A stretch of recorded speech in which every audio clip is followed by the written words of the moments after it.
Gingerbread Man Down, Clean Up on Aisle podcast.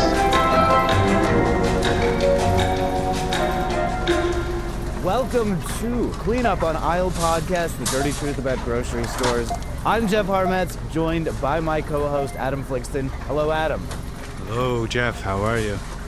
I am wonderful. And our guest today is cartoonist, and at one time he called himself the bad boy of comics criticism. I don't know if he's still going by that these days. It's Andrew Neal. Hello, Andrew. Yeah, I got out of that because as a cartoonist writing criticism about other cartoonists, I felt myself heading down a dangerous path, so haven't been writing about other people's work lately. Well, you are a tremendous cartoonist. Your main work is meeting comics, and I'm a big fan of meeting comics. But you're out of the comics criticism game. That's interesting to hear. Well, I think comics needs criticism, but I don't want to shit where I eat, and it's a situation that's very delicate. And if I ever stop drawing, I'll probably start writing again about comics. But it was it just felt like the right move to try to exist in this tiny, tiny world where if you don't know the person you're writing about, you know 5 of their friends at least. It seemed like, I think a lot of artistic fields are probably like that. The best qualified person is somebody that you know, and that gets weird when you're in that situation. Well, sorry to jump right into your side hustle, but I think you're one of the funniest cartoonists working today. Tell us a little bit about meeting comics before we jump into kind of the meat of the show. Sure, yeah. It's an ongoing comic series that started as things I doodled in meetings at my day job, and it grew into a comic strip about work, and grew from that into a comedy soap opera, and has just kept going. I'm almost done with my 30th issue. I'm starting a Kickstarter for that tomorrow, but it won't be tomorrow when this airs. It'll probably be over. But still, it's an ongoing series. I've got a couple book collections out. The first one came out the week COVID came out, so I waited 4 years before I put out the second one. But it's gone pretty well for me. It's a lot of fun. I appreciate you saying it's funny, because that's the goal. And I just write and draw comics that make me laugh and let it turn into whatever it wants to be. And I'm very proud to say I've been featured in meeting comics. You drew me as one of your main characters is Val, and right. You did I believe it's called the Nexus of Exes, where Val encounters all of her exes, and I got to be drawn as one of the exes in the book. I'm thrilled. I show everybody that comes over to my house that comic. Yeah, Jef just showed me last week, and it was a very, very, he really captured, I think, his personality and his vibe, and like immediately. So, and just a couple drawings. I think you're on the cover too. I absolutely am. I'm really proud of that. So I wanted to start talking about grocery stores. Was there any meeting comics that have ever been set in a grocery store or anything like that? That's a really good question. I don't know that there have. If I think of one later, I'll mention it. I've definitely drawn a grocery store before, but I think it was in something pre-meeting comics. Okay. As I used to draw a lot of comics about grocery stores, and I hate drawing grocery stores. There's so much stuff on the shelves, all the logos. I don't know. I don't know if I have the facility for the fine details of drawing every little individual package and all the little logos and stuff like that. I think it feels overwhelming to me. I mean, being in a grocery store is overwhelming, right? It can be. You just got to capture that vibe, though. You don't have to draw every label. And now that I think about it, in the page I finished this weekend, I drew a panel with a view into a bodega from the sidewalk. So I think that maybe counts. It's set in the 90s this one, and there's a camel sign with Joe Camel on the door. So I'm gonna say yes. I'm gonna go back and say yes to your grocery stores in the comic question. I think that's close enough. I think when I was in elementary school, we had a poster in the second grade classroom, Joe Camel encouraging you to read. You know, everybody's encouraging me to read.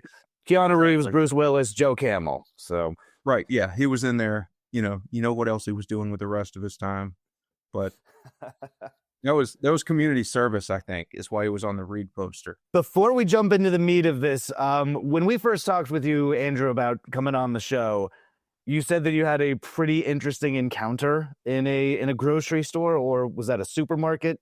Oh, sure. Yeah, it was in a Kroger in 1994 in Greensboro, North Carolina, where I was going to college. We encountered Onyx, the greatest hardcore hip hop band of all time, walking through the grocery store. They all of them. Yeah, all of them, or all four? Yeah, all right. It's when they were a 4-person group. Mm-hmm. I actually saw them last year, and they're 2 people now. But fortunately, it's the 2 you want to hear. Sticky Fingers and Star. Yep. And but yeah, they were all in there. We didn't have a big encounter, but I did get in line behind their roadie, who was buying beer and limes. And this was back when there were no scanners in the grocery store. It was all punch in the number for the price and the category. And the cashier didn't know what the price for the limes was. And she was going to take the lime and go look in the produce section. And Onyx was just they were all hanging out near the door waiting to go, and their roadie was there in front of me, and he was going, just sell me the lime. I'll give you $5 for the lime. She was going, no, that's way too much. This was also 1994. It was way too much. And he was like, come on, man. And she was just like, I don't want to overcharge you. And she walked off, and he turned to me and said, that's Onyx lime. And I said, I know they need their lime, man. But it was very exciting to me. It was one of the only celebrity small encounters I've had that was actually fun. It's fun to see people way out of context that you would expect them, just regular, people that you hold to such high esteem in just the most regular of places. And it was, it was very brief. I saw him in the aisle, gave him a head nod and said, hey, what's up? I like your stuff.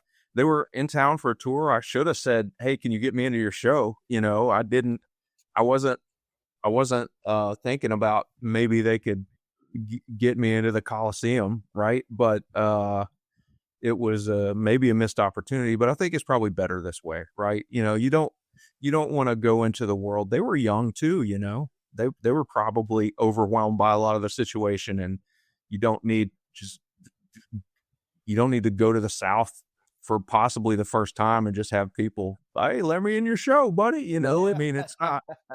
That wouldn't have been an appropriate move, but it was fun. I guess you can probably see anybody in a grocery store, right? Everybody needs food, and absolutely. Maybe some people don't shop for themselves, but the ones that do, you might run into there. I hope it's not annoying to say this, but I've been recognized a few times in the grocery store. I do radio in Joshua Tree, which is essentially a small town, and I have been stopped in the grocery store a few times just trying to get normal stuff. And I have a rule where I won't wear workout clothes to the grocery store anymore. Sure. I have to be fully dressed because I'm going to be spotted. I've disappointed a child who was very excited to meet me, and I was in my most disgusting running sweatpants, and I'm like, it's a delight to meet you, young child, and I'm terribly sorry for how disgusting I look. I'm quite embarrassed by this. The child was particularly excited about the clothes that you were wearing, so that's why they were. You might be the last man who cares. Yeah, I guess so. I mean, I'm sorry to turn it this way, but even I mean, Adam, you're in Los Angeles, but you're probably going to the same grocery store most of the time. Andrew, I don't know exactly how big or small your town is, but you're probably going to the grocery store and bumping into people. Like, are y'all dressing up for the grocery store? Or you're at least trying to not look terrible? Or I mean, I usually wear a shirt with a collar when I go out of the house. You know, Okay. which puts me on like Fred Astaire level for 2025, frankly. You know, if I put on the button up, that's high level these days. I there's a small food co-op that's 200 steps from the door I go out of at the library where I have my day job, and that's where I go to the grocery most of the time because it's right there. It's just a tiny little co-op grocery store, and the convenience of it being right next to my job is the main reason I shop there. It's also good if I'm going to eat garbage to not eat garbage with a lot of chemicals in it. You know, even a quote health food place these days has got cookies and everything, right? So it's very easy to eat junk and trick yourself into being healthy, and that's the type of grocery shopping I do most of the time these days. yeah, that takes us to kind of the next thing we want to ask you about. How do you shop? How often do you shop? Is this co-op kind of your primary shopping point, or do you? It is like yeah. It's because I work right next to one. I shop there way more frequently than I ought to, and in small quantities a lot of the time. Very much like when I owned a retail business. There's this thing called just-in-time ordering where you don't fill up your store with everything you might sell. You kind of order as you get out. And that's kind of how I grocery shop at this point, but it's constant and ongoing. Because if you work right next to a grocery store, hey, it's fine if you buy 2 bananas or whatever. And what is the membership situation like at the co-op? You can buy a membership or not, and the membership gets you specific targeted discounts for the week.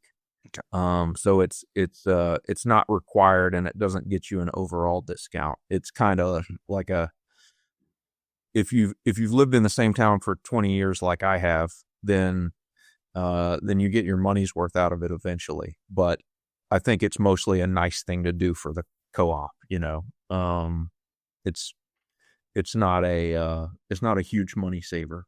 And do they have everything that you need at this co-op, or do you find yourself having to like take a special trip to a big chain, Walmart, etc.? I can get by there. It's pricey if I buy everything there because it's smaller. They have some things that are cheaper there than at the Food Line, which is the supermarket we have in town that's not a Walmart.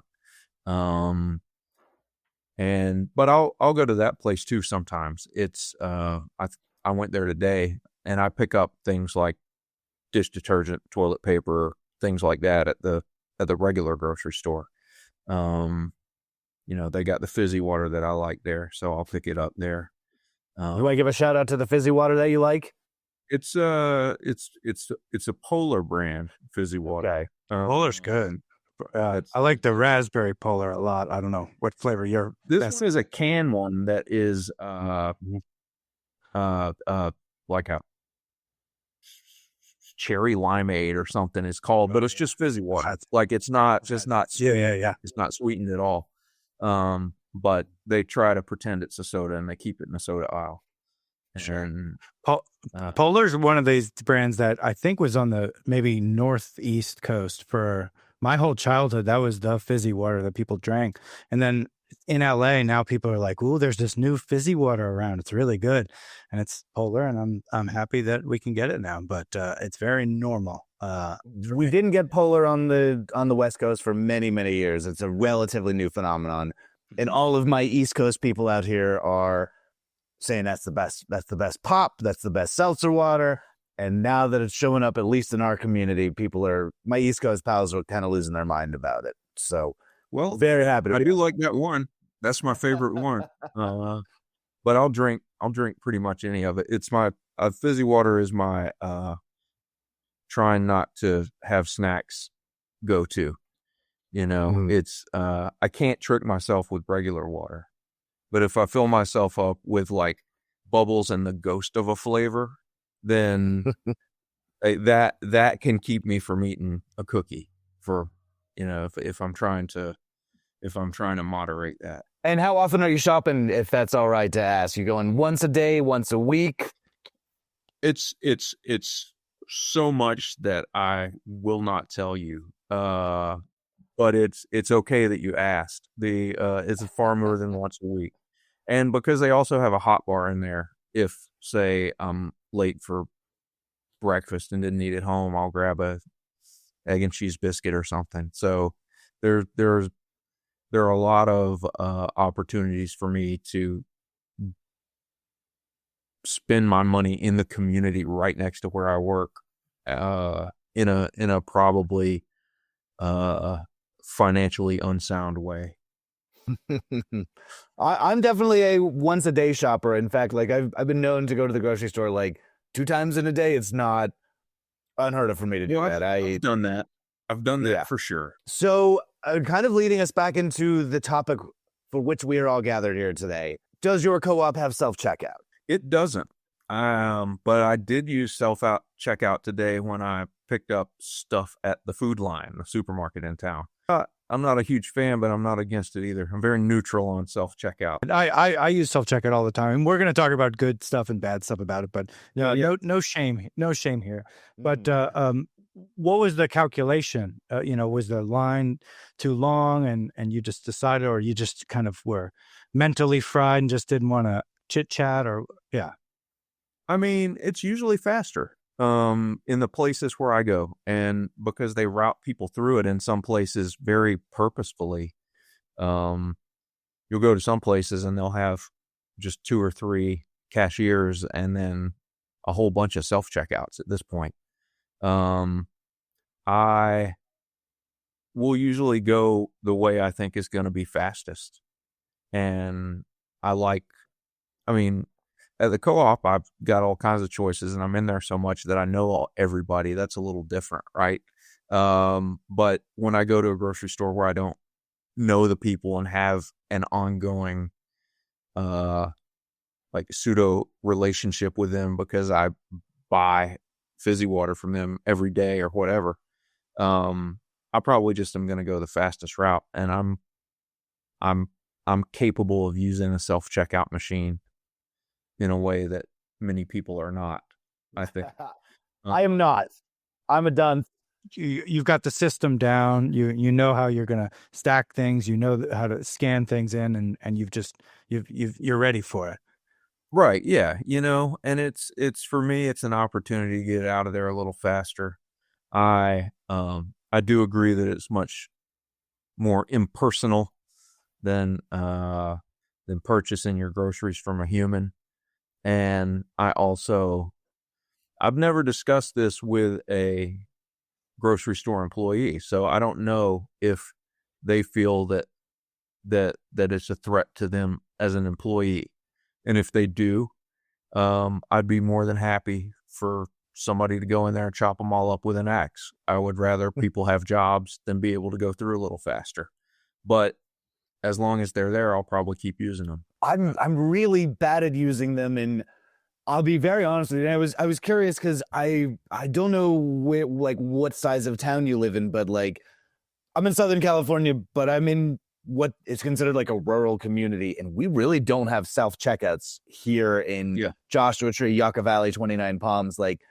I think that the big companies don't trust Walmart has them. Walmart out here is the only self-checkout that I'm aware of in our entire community. None of the grocery stores have it, and I'm just a little surprised that there's a lack of trust on us for these people can't really handle their self-checkout there in Yucca Valley, So we're going to talk a lot about the good parts and probably a lot about the bad parts about self-checkouts. Yeah. I want to say right now that I use it all the time. I like how fast it is. I know what to do.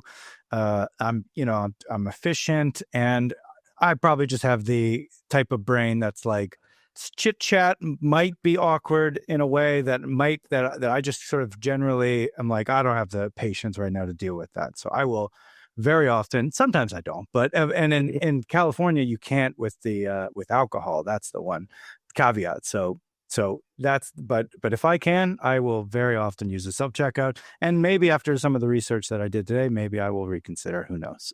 Really? Okay.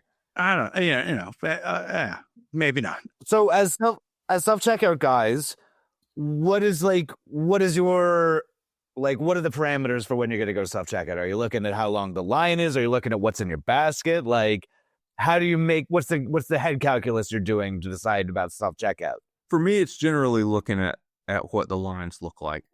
There's a Whole Foods in Durham that I go to sometimes when I'm, visiting my brother or doing something else in Durham. And it has, I think, 6 self-checkout machines, and they have far more than 6 lanes, but there's usually only a couple of cashiers working. And there are always gigantic lines of people with carts full of stuff there where, even if I really wanted to go through a lane with a human cashier, I wouldn't do it because the line through the self-checkouts moves quickly, and they have, I think, probably underhired the human cashiers because of that.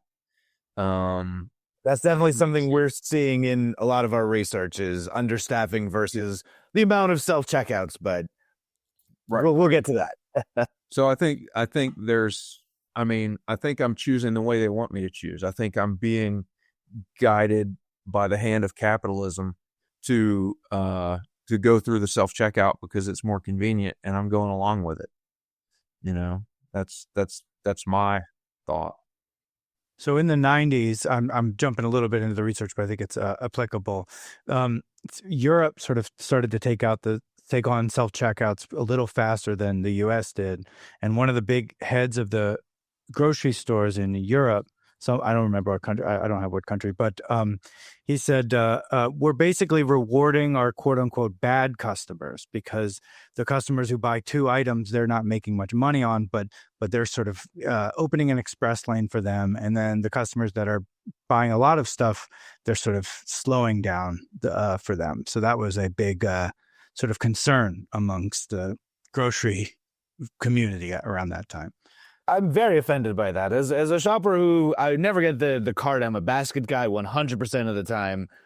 I like to buy just like 3 or 4 things at a time. I like to go in and I like to get my tofu or my 6-pack. I don't want to buy a bunch of stuff. So I should be rewarded for being a absolutely weird grocery store shopper. And I don't think you should spend too much time worrying about what a grocery store CEO thinks of you. That's a fair statement. I do appreciate that. Yeah.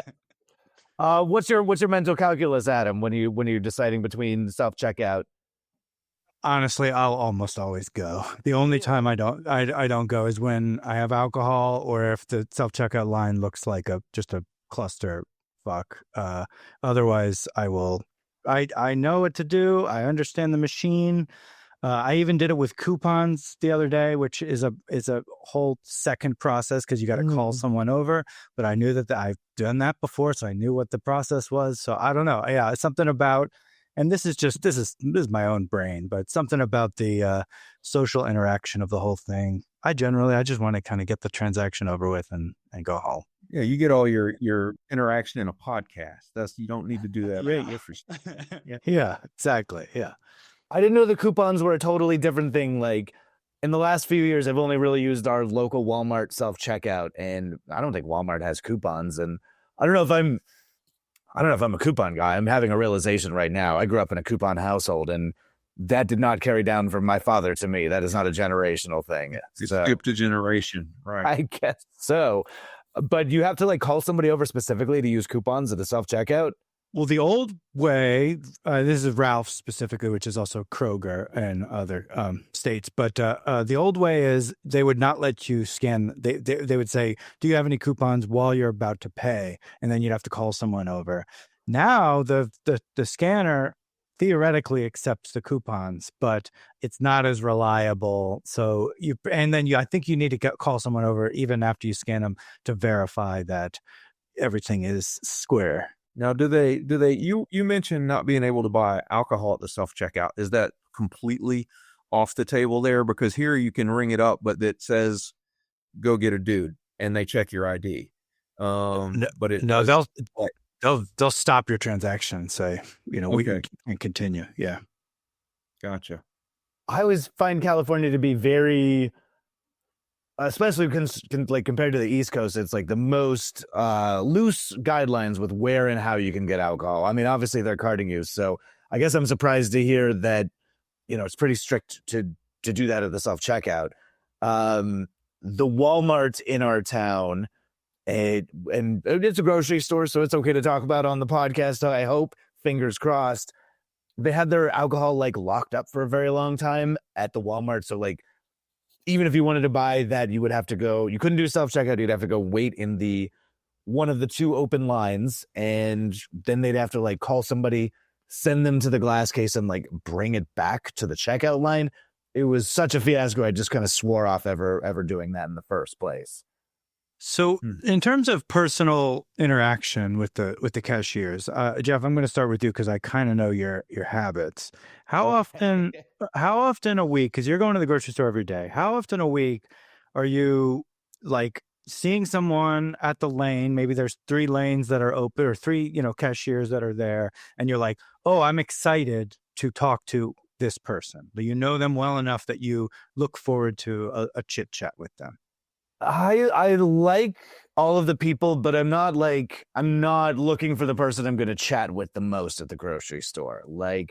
There's people I'm excited to talk to. I don't know. Excited is perhaps not even the right word. There's people I have a better rapport with, and I understand that they're doing a job and they're not waiting for people to show up and be excited to talk with them and start mixing it up, start making jokes or whatever. They're just trying to get through and keep their lines short. So I've never picked a register based on the personality or the person that's behind it, if that makes sense. A very unusual situation happened to me recently with a checkout person. So I go to the dog park. I've got a cute little dog, and I take her to the dog park, and there's a woman who's getting up there in years, and I drive her to the dog park from time to time, not every day, but she's been telling me endlessly about her grandson that works at our local Stater Brothers, and I've been trying to say hello to him. So I was like, is it okay if I say what's up to your grandson?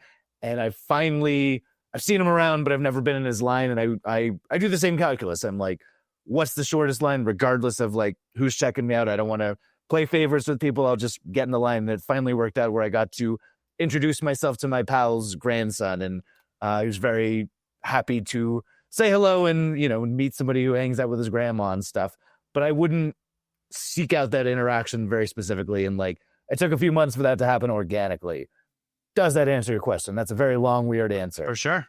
Okay. Andrew, it sounds like you have some kind of rapport with the people at the co-op. Do you sort of go out of your way to chat with certain people, or are you still shortest down? No, I do, absolutely.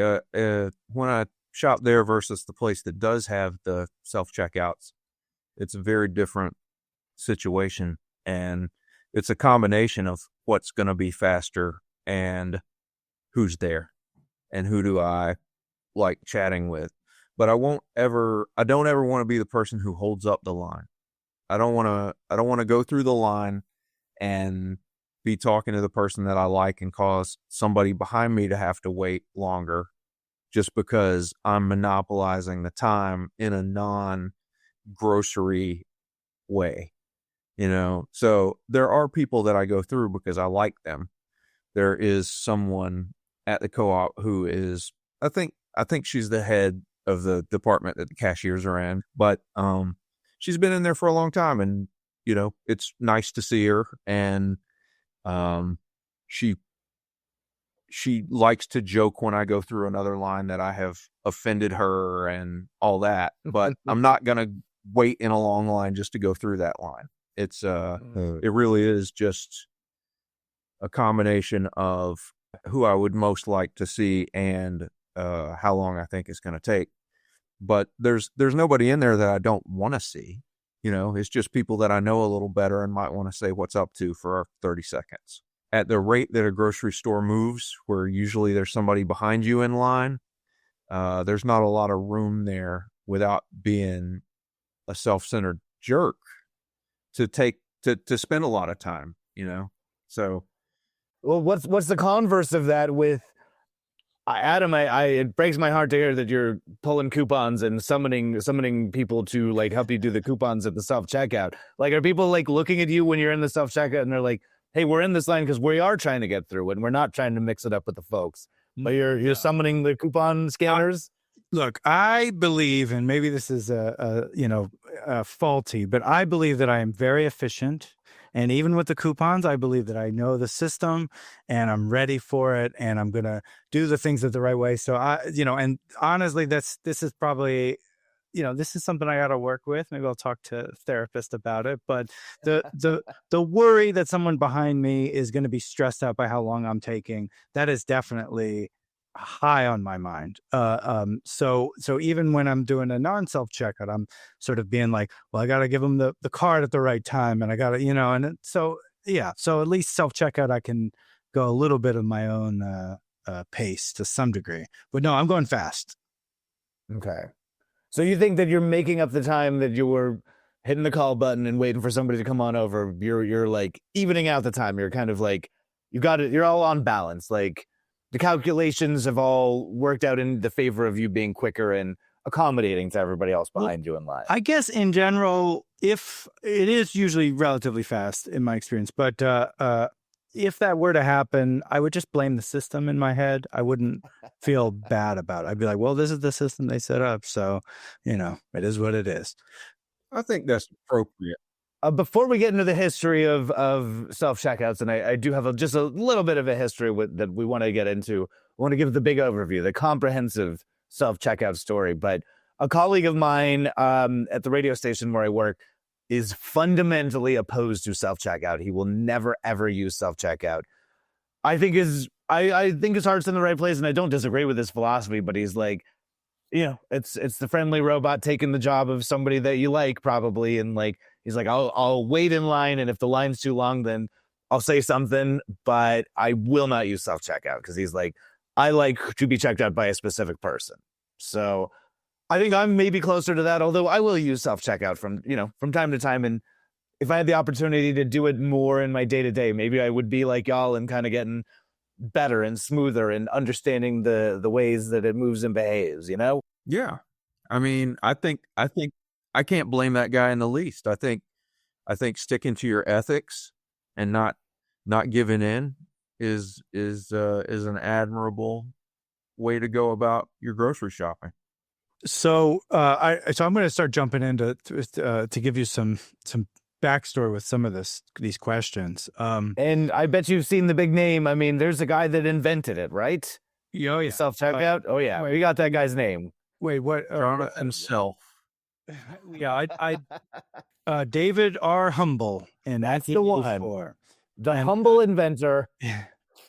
Yeah, and he was working for a company that was already dealing with checking things out, and he was frustrated at a line, so he decided that he would, invent self-checkout.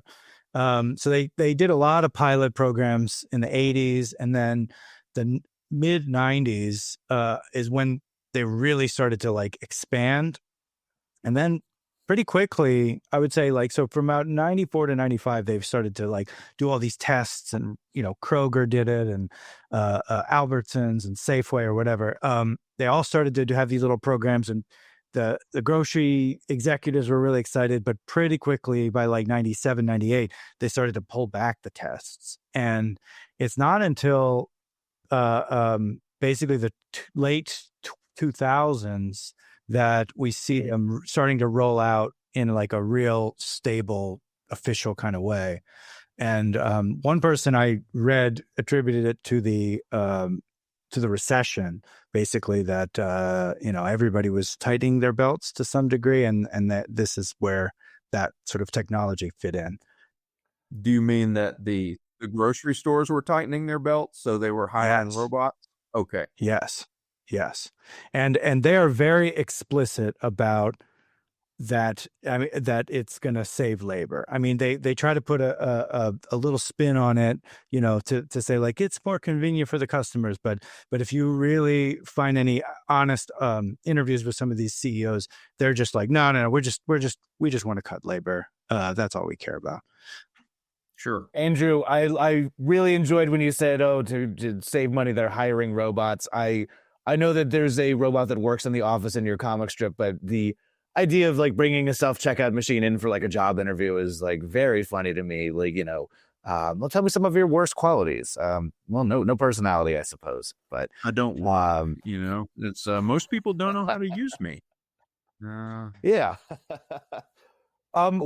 So real quick, like I have a date. They're saying that the first machines came into Kroger stores in Atlanta in 1986. So I know it was invented in the 80s, and maybe that was like some kind of pilot program, but that's the earliest like first one I've seen. I've heard that they were very popular in Europe or in London, specifically England, more than when they were in America. So maybe like 90s-ish, but they've been around for a while. They just didn't quite get popular until the 90s.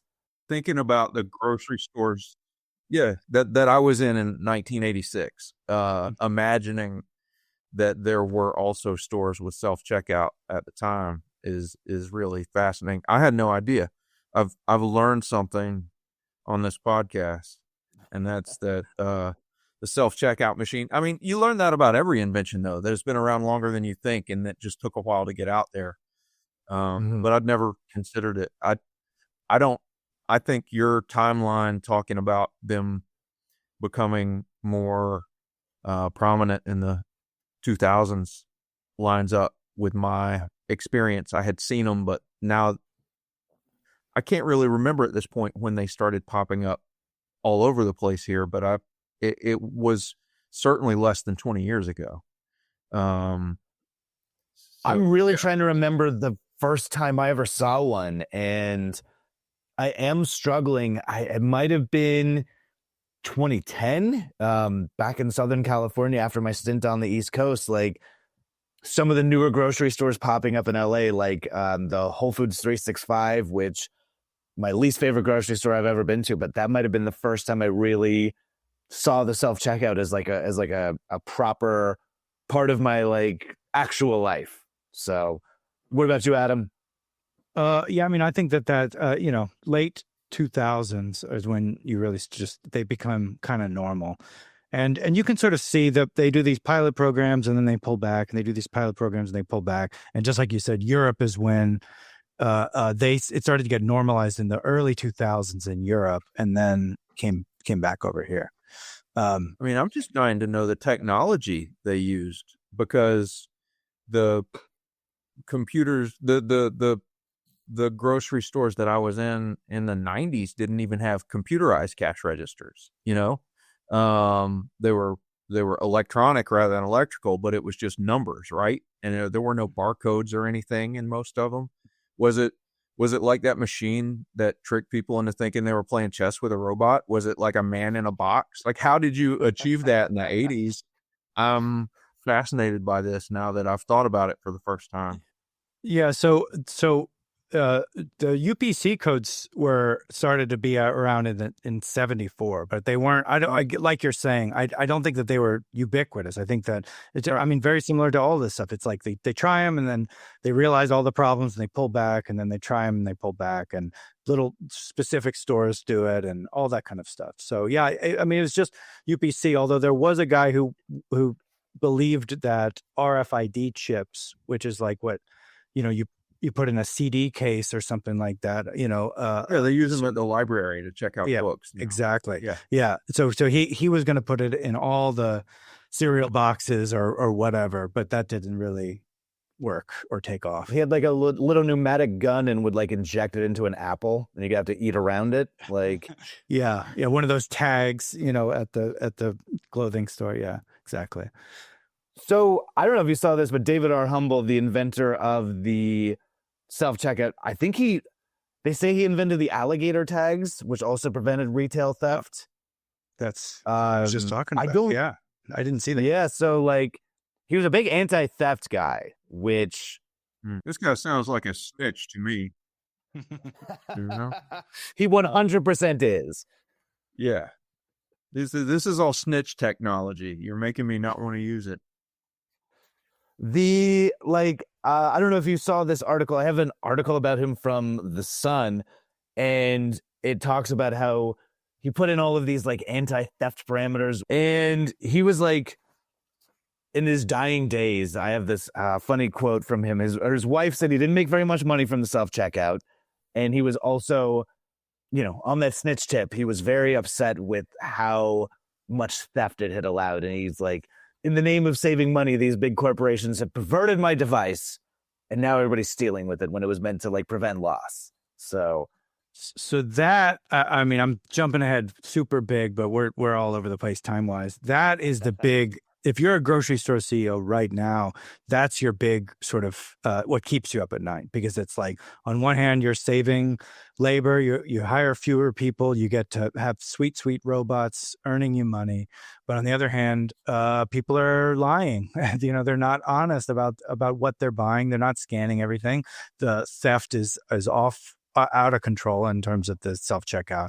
So there's no, what do you do? And I think that, and you're seeing already pulling back of the self-checkouts because of theft, essentially. I've seen a comedy clip. The comedian is Mike Winfield, who talks about, before he was a comedian, he worked at the grocery store at the self-checkout, and he calls it the steal department. And he has a whole bit about how people steal from there. The employees don't care, but the thieves will make mistakes, like trying to make their own fake beep, which draws more attention to them than if they just swipe the thing in the first place. It's a pretty good bit. Uh-huh. And everybody knew what he was talking about as soon as he said steal department. Like it's funny to me that the apparently the biggest grocery store snitch of our lifetimes enabled such thievery. That's right. So this is not yeah, I got something. So this is not legal advice. We do not condone any theft. But with that said, if theft at self-checkouts might be resulting in more people being hired, that's not a bad sort of secondary benefit. And also, you will often hear, and maybe you guys have heard this, about how Target specifically monitors exactly how much you are stealing. And the theory is, or the rumor is, that they are waiting until you get above a felony level, and they're sort of, filing them away. And then when you cross that threshold, then they press the charges or whatever. And you mean based on wait? That's right. So they clock your face, they store it in some database, and they wait until you get over $5,000 or some specific value, and then when you're over that, then they essentially give it over to the cops to press charges. That's the rumor. Now, I try to do a lot of research as to where that came from, because I had heard that for years, and it seems like it's just Reddit. So I have an article. I found proof. Okay. This, I think, came out like in the last few months. I believe this is like a 2025 article. So it is from the EYT group out of Monroe, Pennsylvania. It's out of the Monroe area. It's a town called Clarion. I don't know the exact geographical specifics, but it is saying that a 38-year-old woman was like, they did do that cumulative thing on her. Like, they have videos. Is Monroe where Dawn of the Dead was filmed? Because it'll tie us out. This is like, that's, anyway, I would just feel like that ties in. That was set in a mall. But it seems like they're thinking a lot about retail there, is what I'm saying. I just want to point that out. Okay.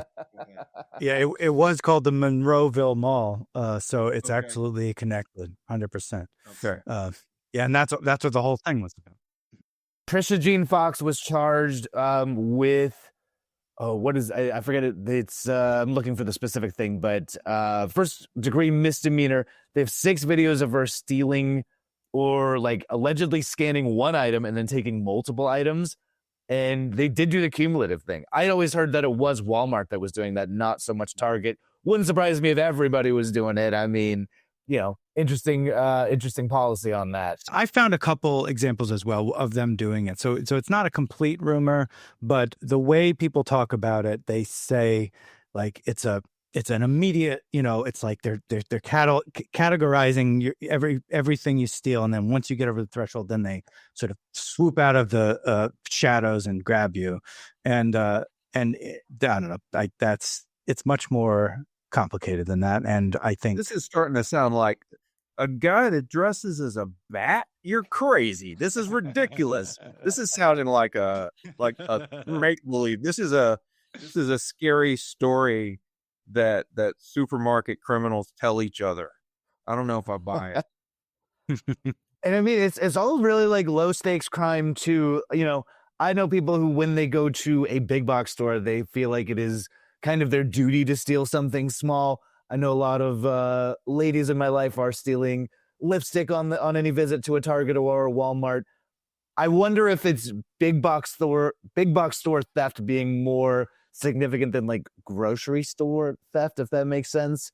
But I do think that probably self-checkout is encouraging people to like not scan or pocket stuff, or I kind of forgot about this. I didn't remember that I had this in my cart at all, not scan for the organic, scan for the regular, whatever. That's the biggest scam of all, right? Is the organic versus non-organic. Right. Yeah. Because, I mean, is somebody who's checking a receipt, are they going to be checking, I got to see the sticker on that avocado, sir. Like, this was organic. I'm going to check the receipt. Like, that's a level of precision when it comes to anti-theft monitoring that I think is defeating the purpose. Like, that's not cost effective to be checking to see if the organic avocados were scanned, Again, to be clear, this podcast fully supports paying for everything. We are not in support of this. We're just discussing various things that we've heard and read about. I was going to ask, are y'all stealing from the self-checkout? I like straight up. I have a lot in the past. In my younger days, I've not. The self-checkout hit when I was grown enough that I didn't need to be dealing with any possible consequences, I've hit the point where I have too much to lose over some peanut butter. I'm a good boy. I'm kind of the same way, and I don't even know like if I would do I don't do much stealing from the self-checkout. If I'm buying like 8 of a thing, then I can kind of do the math in my head where I'm like, I'm mad that I'm scanning. Like I used to do a pop-up hot dog restaurant in town. And if I was at Walmart buying 14 things of hot dogs and I'm scanning each hot dog individually, I'm going to let a few slide because that's me getting resentful that why am I doing all of this scanning? Somebody else should be doing this. Like I feel like I'm doing somebody else's job, and that's the point where I start taking matters into my own hands. But typically day to day, I'm not flaunting the law that much. I'm like you, Andrew. I feel like I've got a little too much to lose these days, but maybe the younger version of me would be like, fuck it. I'll get a few free avocados and maybe some headphones and, a thing of Polar Seltzer. So it's I don't know. I can see why people would do it, and I'm certainly not pro grocery corporation in any way. I just don't see this as my fight. It's not where I'm gonna focus my change in the world. And I'll sit there and I'll scan all 10 Fancy Feast cans that I'm buying for my perfect cat, and I will resent that I can't hit 10 at. But I'll sit there and boop them. But I also know that for that, it's easier to grab the little gun scanner and hit one can 10 times and throw them in the can than it would be to swipe them all. So I'm definitely one of those. Oh, I learned a technique and I'll apply it next time, guys. I'm a nerd about it, I guess, because I absorb and change my tactic as I go. Me too. The big tactic on that department that I use all the time is the skip bagging button. So you can just scan it 10 times and just hit skip bagging. So it doesn't need to weigh the thing to verify or whatever. You don't have that anymore. Oh, okay.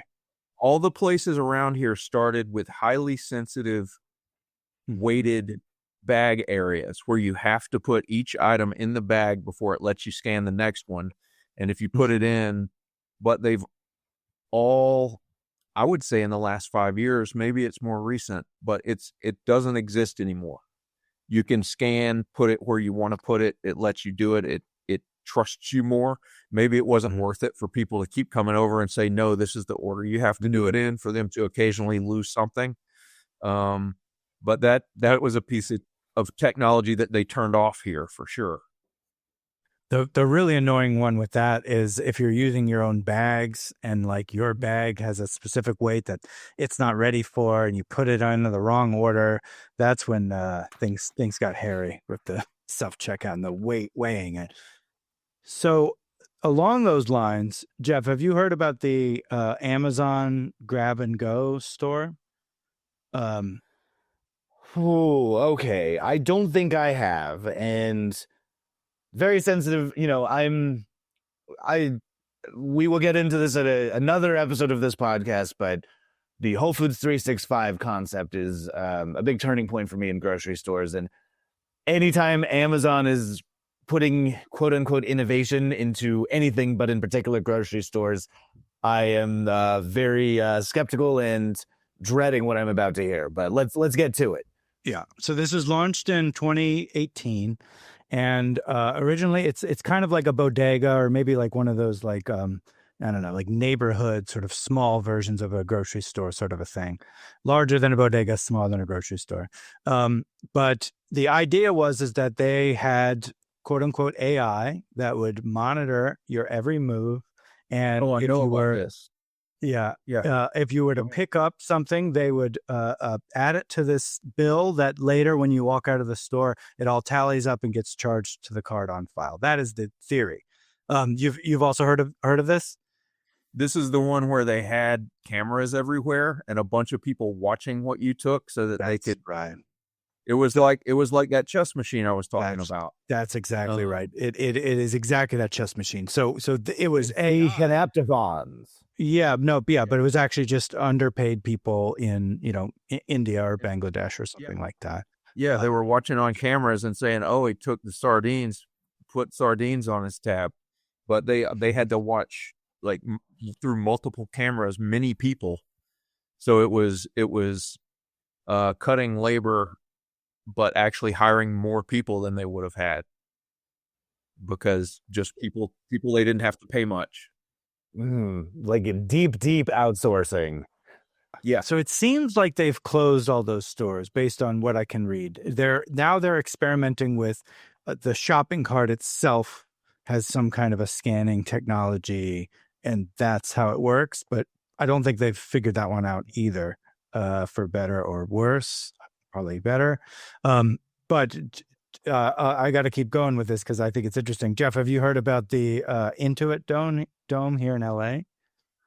No, I don't even know what sport they play there. Enlighten me, please. Well, the Clippers, it's mostly the Clippers stadium, but there's other, there's concerts and stuff that go on. But okay, go see Tate McRae. Yeah, it's kind of by USC, and basically it is a cashless dome, and somehow, and I haven't figured this out, one of our friends has gone there. You get your face connected to your credit card before you go, and it's connected to your ticket. Yeah. So you go to a store, and there's a baseball hat you like. You just put it on and you walk out. And then in terms of like beer, I think there's trays of beer, and you just like grab a beer and you walk out. And so one of our friend Julian, who will be on this podcast at some point, went, and he said almost immediately it messed up. Either it didn't charge for something he took, or it did charge for something that he had absolutely no, was not even close to. So, yeah, I guess it's still got some kinks to work out. Isn't that training the next generation of like shoplifters? Like, I'm 6, my dad takes me to go see the Clippers or Tate McRae or some other maniac, and I'm like, give me a hat, and my dad pops the hat on my head, and then I walk out of the Intuit Dome, and it's all kosher or whatever. But then that same 6-year-old a couple weeks later goes to the Lids in the mall and says, "Oh, you just put on the hat and walk right out with it," and then they're shoplifting. Yeah, or it's training them for the panopticon that is constantly following them and clocking, every single one of their moves. Yeah. Yeah, life is like a British crime show now where the cops are always like, turn on the camera. Like we've got 14 on this street. Zoom in. Yeah. Yeah, this is all a part of that. They've got, speaking of the reading your face thing, they've got these things at the Whole Foods self-checkouts that apparently read your palms. I've never messed with one and I don't want to, but it's a separate little device that's connected to the card reader that is supposed to store, I guess, I don't know. I haven't looked into it to see if this is an ignorant assumption, but like maybe the lines on your palm it stores and it connects them to your Amazon account. We're getting real like metaphysical with this, it's becoming a palm reader. Yeah. Does it tell you when you're going to fall in love? Like it will tell me like who my wife will be. Will she be, brown-haired, redhead, etc. Yeah. It probably can do that from what you're buying. It can know, it knows you're taking care of yourself or not. So it can make educated guesses. We've got a ton of research on this topic, and there was nothing indicating that this is on the way in the research. But like, are they going to have cameras at the self-checkout that can tell if you're like being dishonest? Like, oh, this guy's, sweating profusely or kind of like furrowing the brow in a particular way. They're definitely doing a theft here. And like, they're going to have the, the fake wall come down and the security come out and drag you back into the back room or whatever. I mean, it's funny, but they probably actually have that. They probably have certain models that they're looking at people and looking at. Apparently they can read people's gait now. So even if you cover your face with a mask or something like that, they can follow your gait. So they probably then the AI will have some kind of algorithm that says, statistically, when someone acts in this kind of way, they're whatever % likely to be a shady person. Yeah. Now at the Home Depot, the self-checkout machines have little screens that show you yourself, which I think are meant to shame you into not stealing lumber because you can see yourself doing it. And I haven't seen that in a grocery store, I don't think. I think I've just seen it in the hardware store. I always want to get my fit checked at the Home Depot. I got to see how I'm looking, get the hair, is it on point? So they also have those weird ones in the middle of the aisle that show you your picture. Have you seen those at Home Depot? It's like sometimes they beep at you. Anyway, yeah, it's strange. I don't think I've seen those. Okay. The Home Depot little camera just telling you, "Oh, hey, you're looking fly today. Keep going, but looking good." Yeah. That makes sense now that people use their phones as mirrors. The amount of times I've seen people just doing that lately has made me. It's been one of the many things that's made me go, oh, this is what people think their phone is for. Like I'm constantly realizing that people younger than me live in a completely different world as far as what their technology is for and what it means to them. And I'm sure there are middle-aged people who use it as a mirror all the time too, but that's who I've noticed doing it. Put a filter on, put a dog face filter on. Be really proud of yourself. Yeah. Am I looking woofy today? Yeah, exactly. Yeah, that would make stealing from Home Depot more fun, right? Like if you could see yourself as a clown or whatever. I've got to get the Hamburglar filter. I've got to get like the horizontal black and white striped prison outfit filtered on me when I'm doing the theft.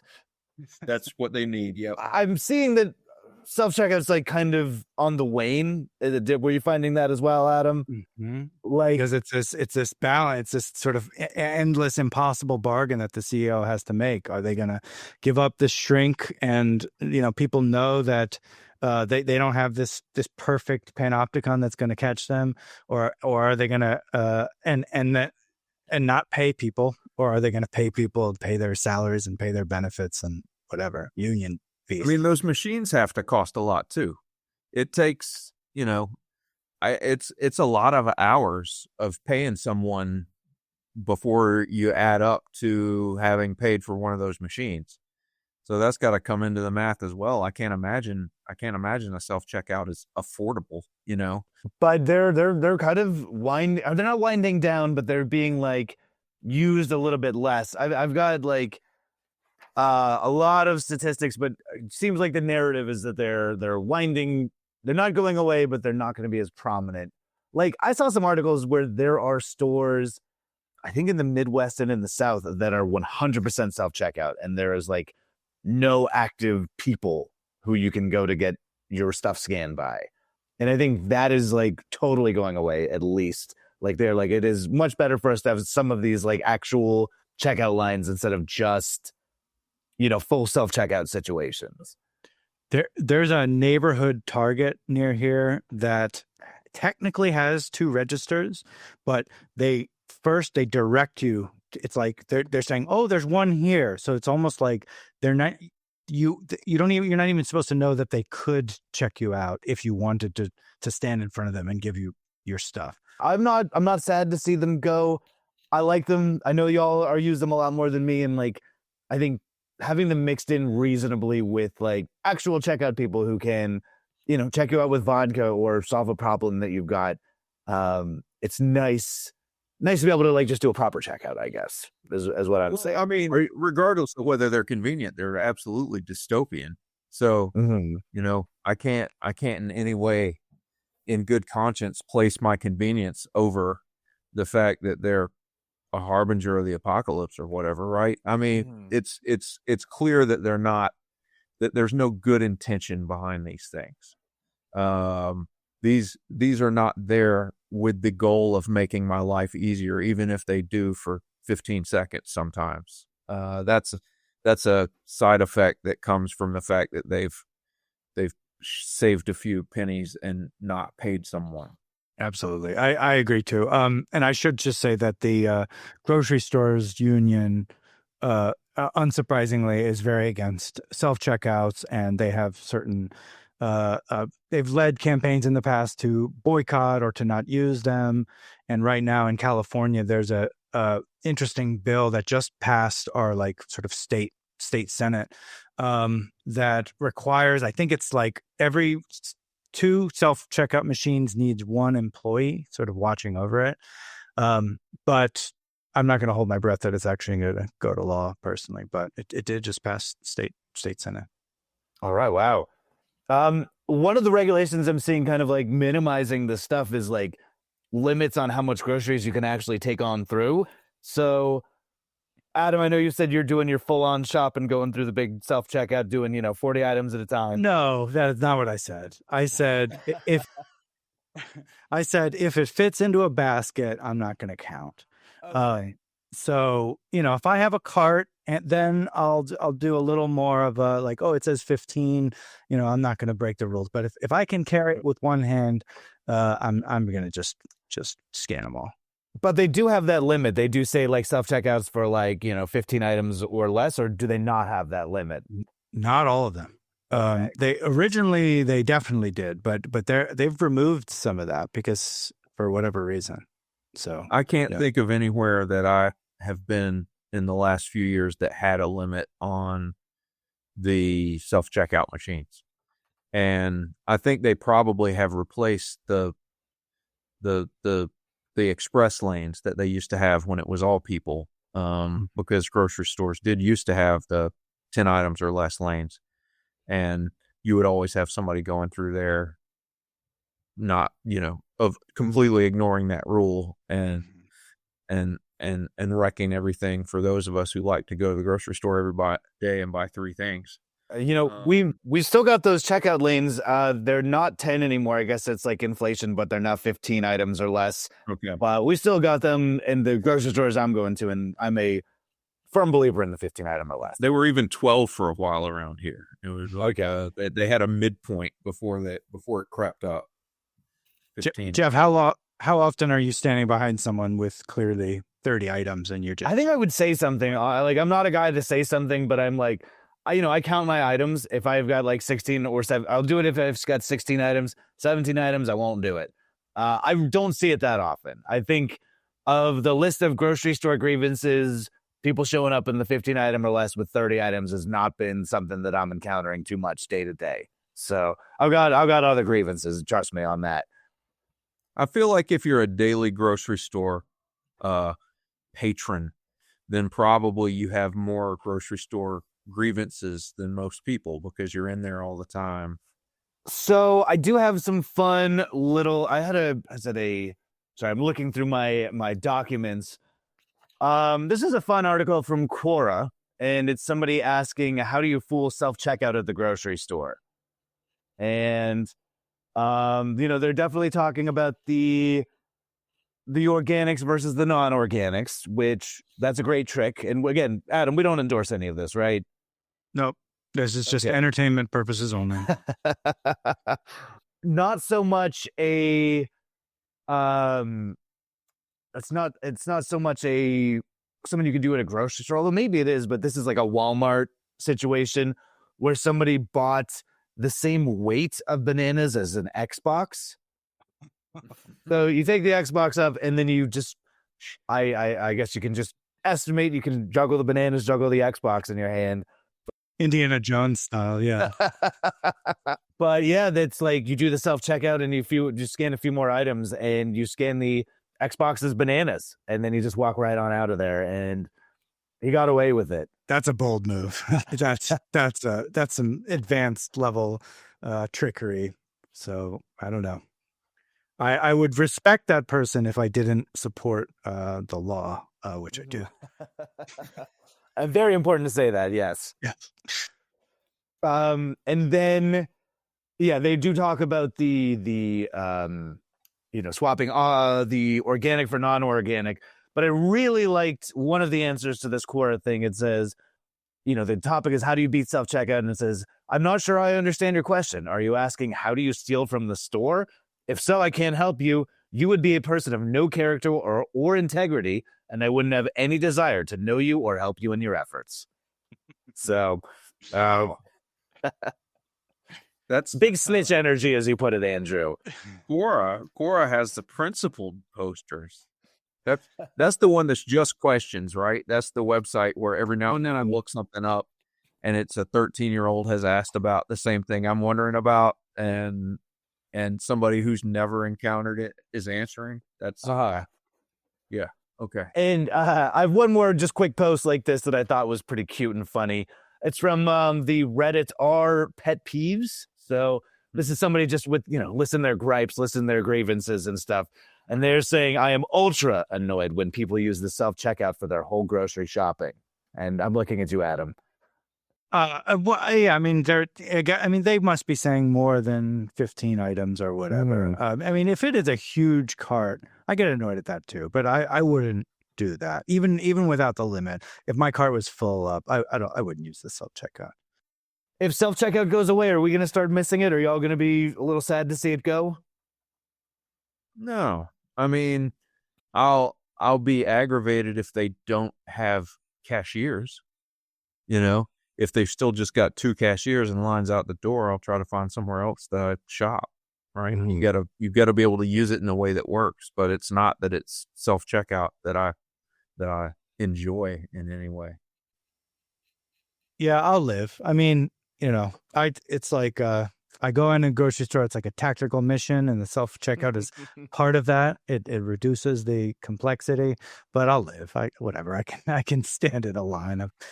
It's plenty done. You got to work with what you got, right? Yeah, if you spend your whole life thinking about what has gone, then it's not usually the wonder years, right? It's usually just pathetic. You gotta let it happen.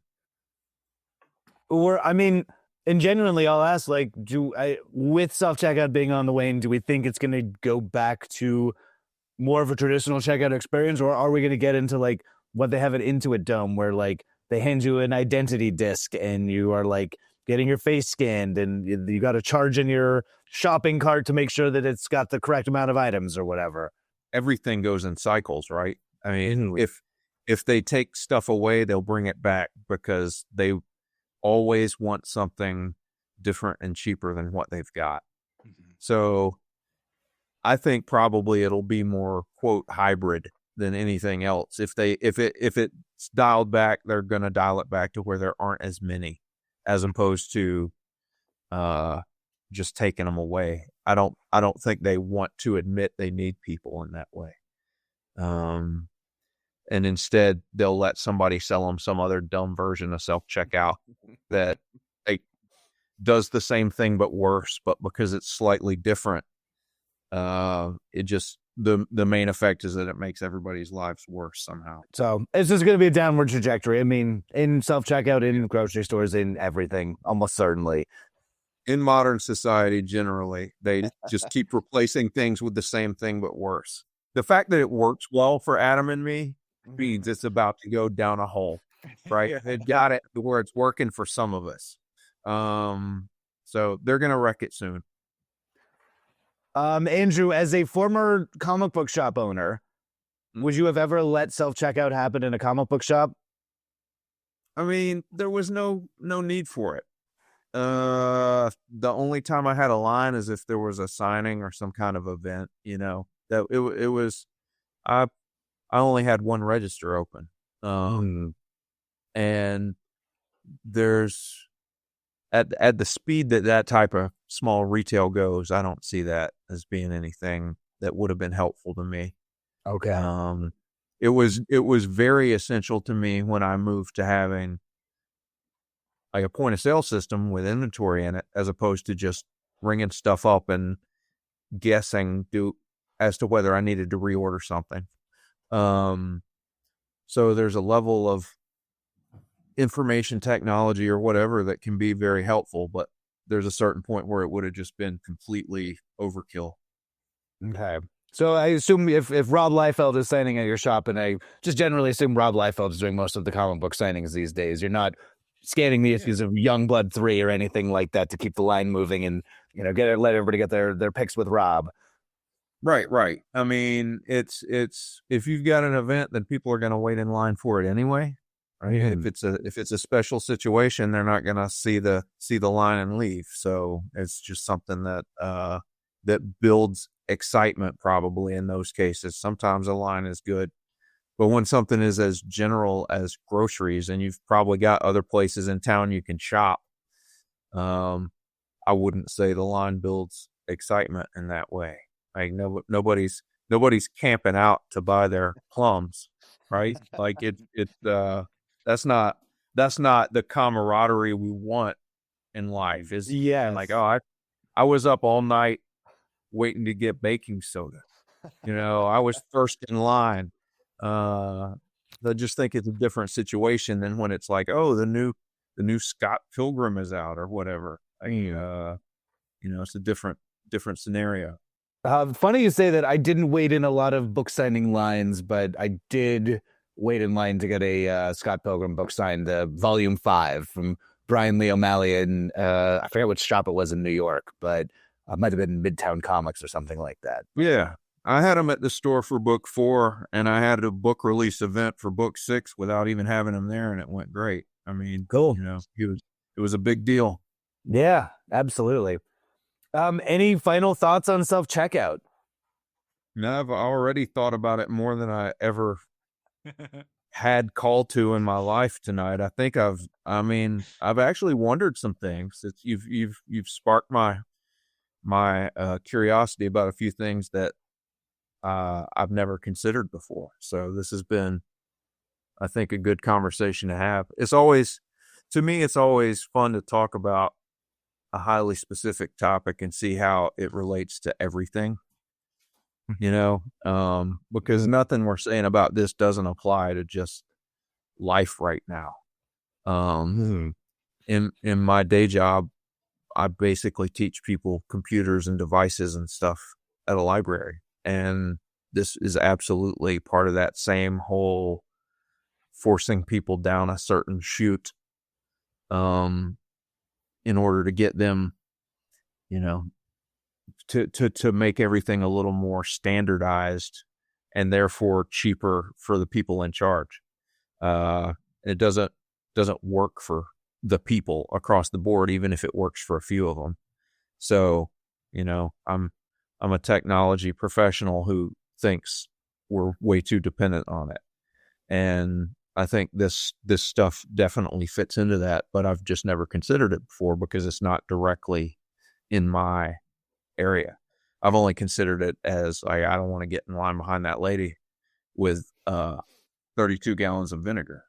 And now, what's he doing with all that vinegar? That's alarming too. So, I mean, it's good for cleaning. The white vinegar is is better for you to use in the house than the spray stuff, probably. But it's a lot to buy at once. I'll give you that. Is it more upsetting if somebody's buying 32 gallons of balsamic vinegar? That's maybe a big red flag. Yeah, absolutely. You don't know what they're doing with that. I don't feel like that's a safe salad. It's that's a dangerous situation. If you're luring someone to the house with that, you're going too far. It's too much. Adam, any final thoughts on self-checkout? You're going to keep using it? For now. I mean, I definitely know more about it, and I will maybe think twice to some degree. But at the same time, I do look at all this stuff as systematic, and I hope the system changes. I will support the system changes, but while it's there, I very well likely will use it. So, all right. Yeah. I guess my final thought is, if you're using self-checkout, steal more shit, and that's just for entertainment purposes, right? That's right. Yeah, that was a depiction, not an endorsement, right? Yes. Yeah, that's right. So definitely steal more shit and satire, of course. So, I agree. All right. I think that wraps us up. Andrew, I know the episode might not come out in time for your Kickstarter, but you have a Patreon that's pretty awesome, right? I do. I have a Patreon. I have a web store. I do a lot of appearances at shows, though this year I dialed back a lot because I kind of burned myself out the last couple years traveling. So I'm mostly just doing shows an hour from my house or less this year. If you live an hour from Andrew Neal, go see Andrew Neal within his the bubble. So yeah. I'm in a bubble. It's like that Stephen King thing, that's where I'm selling my comics. Under the dome. That's it. That's the one. Yeah. That's me. You're stationed at the booth next to the cow that's split completely in half, right? That's right. I always get that booth. That's why I'm not doing shows this year. Yeah. But Meeting Comics, it's the name of the comic. It's been going for a long time. It's kind of becoming like a pillar of the independent comics community. Is that fair to say? It's I don't think I get to say that. It's I'll say it. I said it. It's fine. I appreciate that. It's people know who I am now. I kind of had a leg up in that way because I had been selling this stuff for years when I owned a comic shop. So there are a lot of people who think I've been doing this even longer than I have because I was around. But it's I kind of feel like I've done enough that I'm a real cartoonist, right? I mean, anybody who makes any comic is a cartoonist, but there's a certain point, I think, at which people let themselves admit that that's what they are. And for me, that was a pleasant admission. It was like, oh, I've been doing this long enough that I'm not in any way self-conscious about saying I'm a cartoonist because I've got 1,000 pages of stuff out there. But yeah, thank you. I appreciate you saying that. Yeah. I would like more people to read my comics and perhaps say that because my stuff is probably idiosyncratic enough that it's not an obvious thing to a lot of people. I very much have heard many times, oh, that's actually good when people finally read it. And that's great. I'm lucky because I don't really care if people don't like my stuff, and I love it if they do. I think that's a good attitude to have lucked into. I didn't do it on purpose. and it was a nice thing to realize. Yeah, I think your stuff is awesome. And Adam was at my house last weekend, and I was showing him and my partner a good intro to your sense of humor is your sticker store. I think your stickers are among the funniest. So really? Thank you. The entry point. Those are the closest I come to fan art.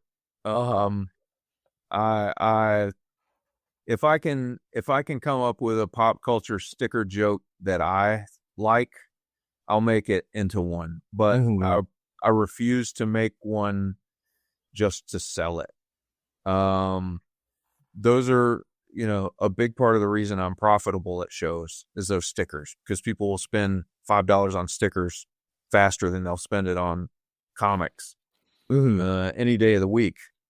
And, that's always been crazy to me, because I'd rather have something you can read than, hey, there's some. Yeah, hey, there's sure you got some of those guys. I do, yeah. But yeah, the stickers are pretty good for me, and I frequently will make one and think, oh, I'm the only one who's going to like this, but then that'll be the thing that I sell well. So I'm happy. I'm pretty happy with my sticker situation. Real quick, and I know we're doing a podcast, so we do have the video component. I think you're wearing the shirt of this one of your stickers that lives in my head rent free.